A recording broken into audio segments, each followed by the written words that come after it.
So, hello everybody. I am not ashamed, not ashamed to admit to you that one of my favorite pastimes is stuffing my face with food.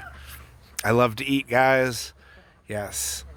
If I can stick it in my mouth and it tastes good, there's a good chance that I will continually seek to put it back in my mouth. I don't know. And here we have the world's best mulberry, guys. Look at these trees here. There's only a couple trees here. And I will literally, by the end, when these are done fruiting, harvest buckets of these mulberries. Looking like probably about 10 gallons of mulberries I'll harvest off these trees here easily.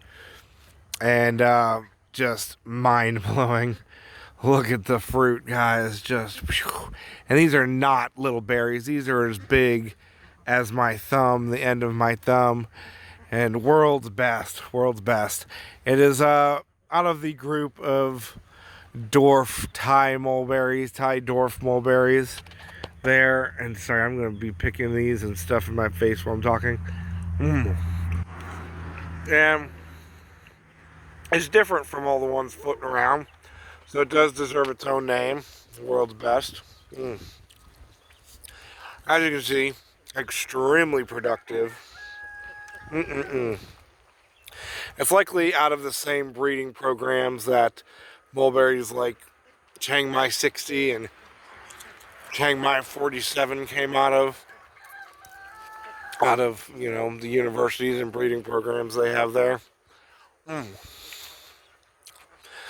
And likely at one point probably did have a better name than world's best, but it was lost when it was brought over here to the US, so it was just called world's best.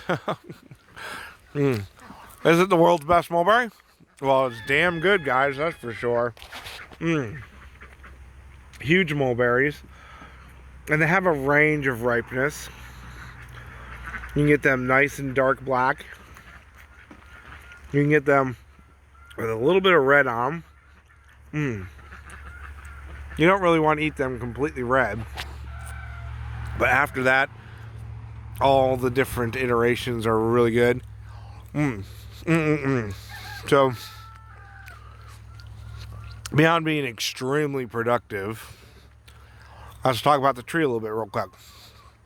It is technically a dwarf mulberry compared to, can you see the monster behind it? That monster up there is about 60 feet tall, guys. I have to cut them back this year. I cut them back about every other year. And within 1 year, that they will easily put on 30, 40, 50 feet of growth once I cut them back after they're done fruiting. That's a native mulberry, by the way.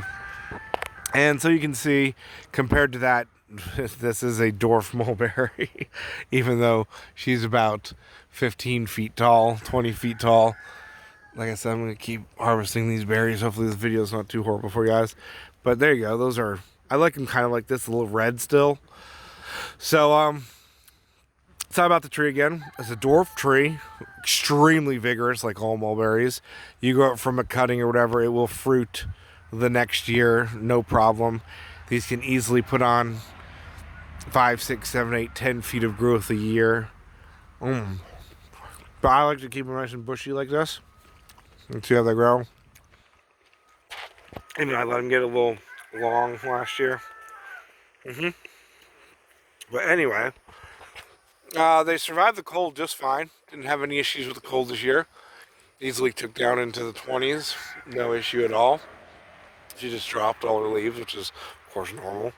There's one that's really red. Let's see what that tastes like. Ooh, it actually tastes just like a raspberry. But, yes, the fruit. There's a range of fruit ripeness on these. If you get it when it's more red, it tastes kind of like a sweet raspberry.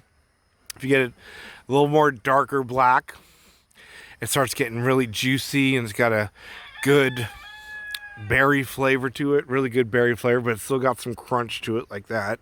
So got, Get more juice to it.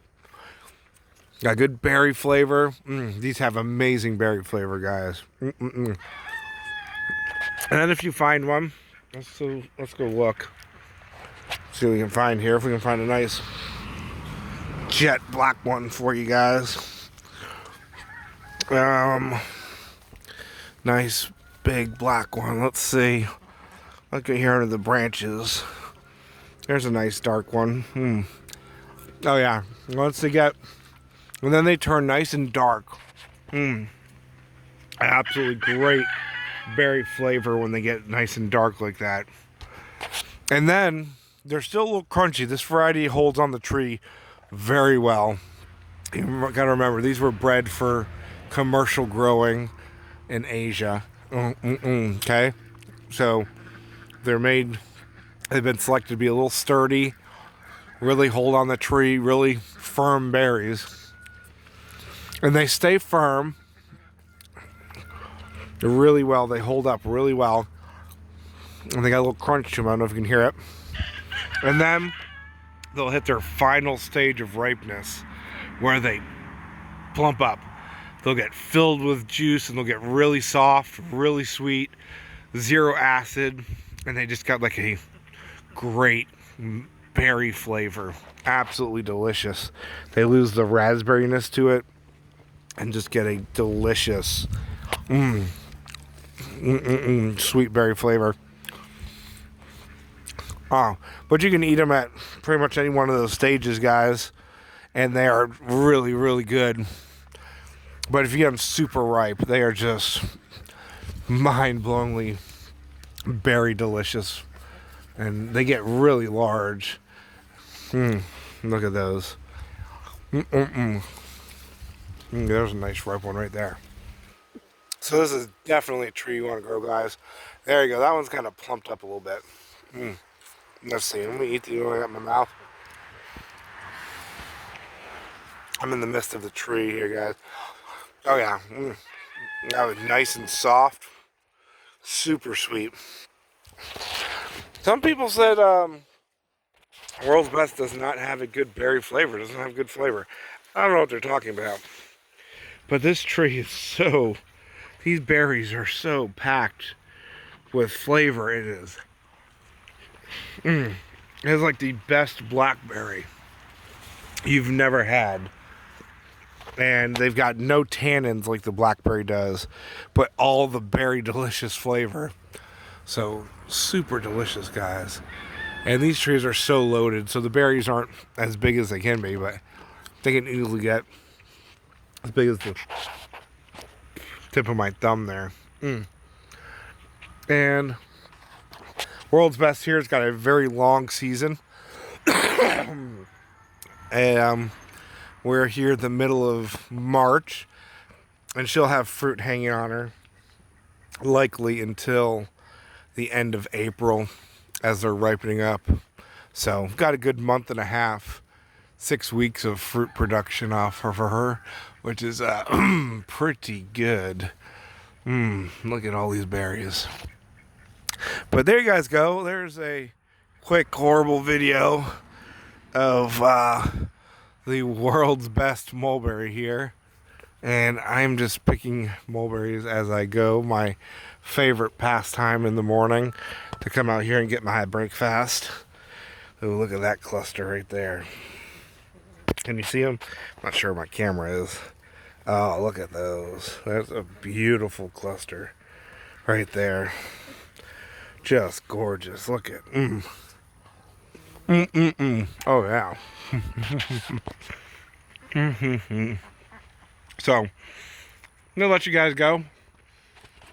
Hopefully this has encouraged you to really, oh, look at that big beauty, want to grow World's Best mulberry, because it is super productive, super delicious, super nutritious, extremely easy to grow. You can't beat it, guys. And if you got to prune your tree back, feed the leaves to your chickens or your goats or your pigs, or just mulch it and put it back underneath your tree and refeed it to get more amazing mulberries. What more could you possibly ask for? And yes, if you absolutely wanted to, you could grow this tree in a large pot.